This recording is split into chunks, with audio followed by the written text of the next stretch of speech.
Hello everybody, my name is David. Thank you for watching Crazy Narcissist Ex-Girlfriend. Today I'm doing another video about C-PTSD like I promised. And I'm just gonna, the first video I did last week, escaping the fear cage, was just kind of get you started. And it's a lot of information all at once. And so maybe I'm just gonna do videos just doing, talk about specific parts, as we go. So this time I wanted to talk about that kind of feeling that you may get or you may have your whole life where you kind of expect the worst, It's kind of like that unexpected doom lurking around the corner that we're afraid of. It's like as soon as it's good for a while in your life, or maybe a relationship you're in is good and happy and cool for a while, and then you kind of get afraid and you're like, well, now it means it's going to get bad. Now something bad's going to happen. And you really know it. It's that feeling like you don't really think it, but you really know it. Inside, it's just, you just can't stop thinking that like that. Well, there's a reason. And that's why I always say C-PTSD goes back to your childhood. So it's basically not being comforted. It's basically not what your caretakers should have done. And that's regulate your emotions. Relationships are affect regulation. So what that means is we learn how to feel and how to behave, in relationships. That's where we learn it, right? So let's go back to the very first relationship where we started, and that's your caretaker, okay? So, we start attaching ourselves to our caretaker. And I don't mean to go over and over some of the same material, but we attach ourselves to our caretakers for emotional needs, not physical needs. So it's not, shelter, food, water, clothes, things like that. Obviously, a 1-year-old attaches themselves to the caretaker who provides emotional needs. Comfort, biggest one, when they are upset. So if you have C-PTSD, there's times, or a lot of times, you haven't been comforted. This is over years.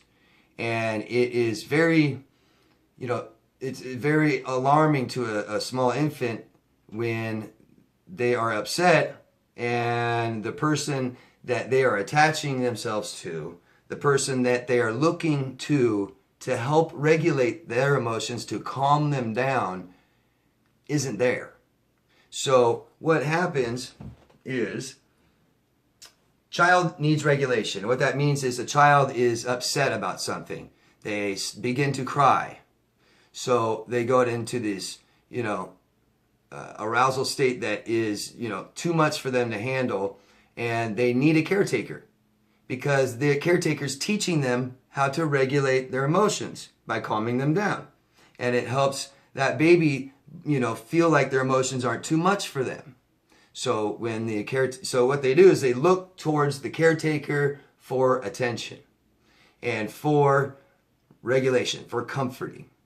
And what happens is they actually get more dysregulated. And it's that expectation that it's going to happen, that every time they look for regulation, they get more dysregulated. It's the expectation of that happening, and it's in the child for life. So what happens when you go into relationships where you begin attaching yourself, these attachment problems come up. This attachment trauma surfaces again because feelings are high, emotions are high. The child is already taught that, to be afraid of their emotions, that they can't control them. That they're out of control, that your emotions will control you. And that's a scary thought, no matter how old you are. 50, 30, 20, 1 years old. You are scared by the fact if your emotions are controlling you and you can't control your emotions. So what happens is when you get into those relationships, that fear comes up again. And, for a lot of people who might be uncomfortable about talking about their childhood, they get scared about it. Obviously, if you look at it now and you look back and you say, okay, that was a long time ago. Those people that might have hurt you or traumatized you aren't even alive, maybe. That can't happen again, but yet we're still scared to talk about it. And what happens is we create a phobia of that fear, a phobia of that. a phobia that we cannot control our emotions, that our emotions control us. So with that phobia following us along in life, we start to believe and have a phobia that we just can't control our emotions, and we're afraid of it. So, when we're in relationships, we're afraid of people's responses. We're afraid of people leaving us. We're afraid of, that feeling that we get a lot of, we're afraid of hurting someone's feelings. Sometimes it's not just that we don't want to hurt someone's feelings. We're afraid of the response. We're afraid of the confrontation. You hurt someone's feelings, what do? They yell, they scream, they hurt you, they leave you, emotions start getting huge, and it might get too much for you to handle or just too much to deal with. Because one of the biggest feelings we have when things are bad, when turmoil is a lot and emotions are high that we can't handle and stuff, we just want nothing more than it to just stop. We just want it to be mellow. We just want peace so much that a lot of times we're willing to allow certain things to happen that we shouldn't allow. So we end up accepting things that we shouldn't accept, just for peace. Okay. So I hope that makes sense. It's just a quick video, and I'll make a lot more. So that's just one part of it, but that's a very major part to remember, because what this is a fear of your emotions. It's poor regulation of emotion. And then you get into like borderline, which is a personality disorder, and that is what they are. That is who they are, and they have like no regulation.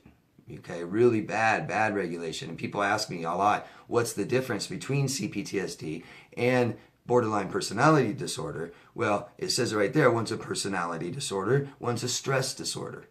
Okay, and I like to think of C-PTSD as a response, a reply, a reaction to this stress, and that's how you learn to deal with it throughout life.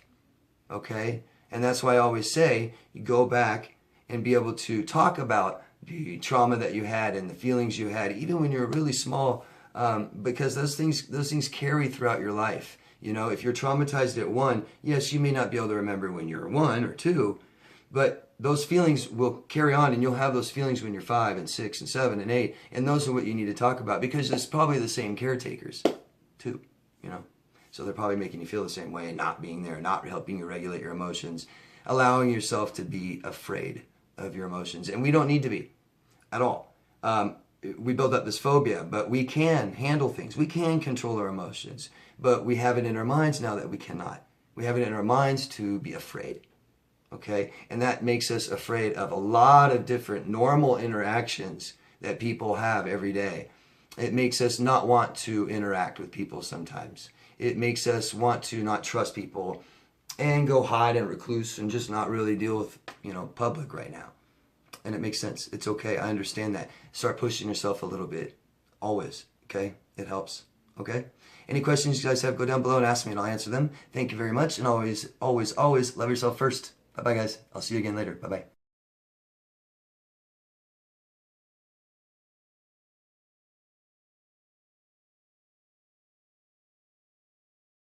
Danny Dog Productions.